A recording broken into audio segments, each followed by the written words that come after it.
சுந்தர் கிச்சனுக்கு வாங்க. எளிமையான முறையில் வத்த குழம்பு வைப்பது எப்படி?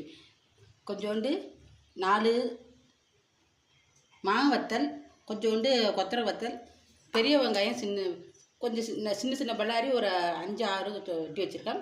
2 பூண்டு பல், 2 பூண்டு, பெரிய பூண்டு 2 பல், இதில் சின்ன பல் ஒரு 10 பல் இருக்கும். இதில் வந்து சின்ன புளி உருண்டை கரைச்சி வச்சுருக்கேன். இதில் ஒரு தக்காளி பழம் போட்டு சேர்த்து கரைச்சி வச்சுருக்கேன். இதில் 1 டீஸ்பூன் மிளகாய்த்தூள், வீட்டு மிளகாய்த்தூள், இதை கரைச்சிக்கொண்டு இது ஒரு எண்ணெய் சட்டை தண்ணி சுண்டிட்டு இப்போ வந்து நல்லெண்ணெய் ஊற்றிப்போம். கொஞ்சோண்டு ஒரு மீடியமாக வெங்காயம் வதக்கிற வரைக்கும் எண்ணெய் கொஞ்சம் ஊற்றிருக்கேன்.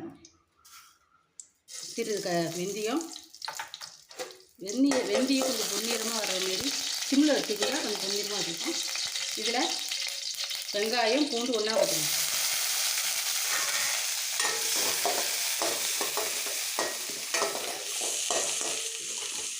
இது நல்லா வதங்கட்டும். கொஞ்சம் வெங்காயம் வந்து கண்ணாடி பதத்தில் வரைக்கும் வதங்கட்டும்.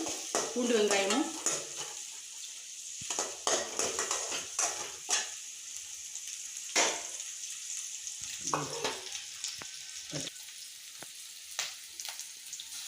இதில் வந்து கத்திரி மாங்காவும் கொத்தரங்காவும் போட்டிருக்கேன். இது நல்லா வதக்குங்க.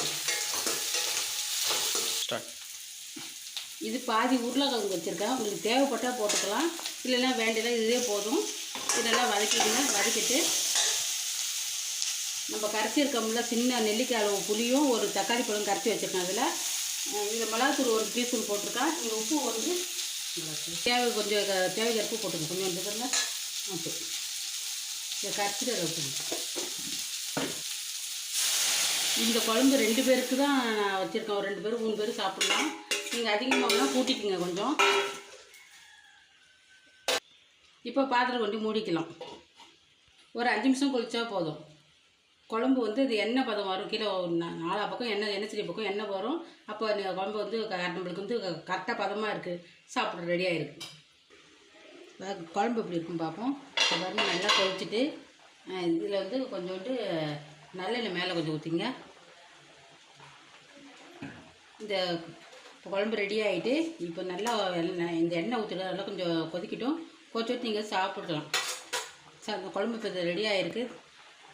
நீங்கள் அப்புறம் சாப்பிட்லாம். சாப்பாடு தயாராகிடுச்சு. குழம்பு அவ்வளோதான். உங்களுக்கு வேணும்னா நல்லா சுண்டை வச்சுக்கலாம். எனக்கு கொஞ்சம் மீடியமாக தண்ணியாக இருந்தால் தான் எங்களுக்கு வீட்டுக்கு பிடிக்கும். அதனால் கொஞ்சம் தண்ணியாக இறக்கி வச்சுருக்கேன். உங்களுக்கு வேணும்னா நல்லா சுண்டை வச்சுக்கோங்க. இப்போ குழம்பு சாப்பாடு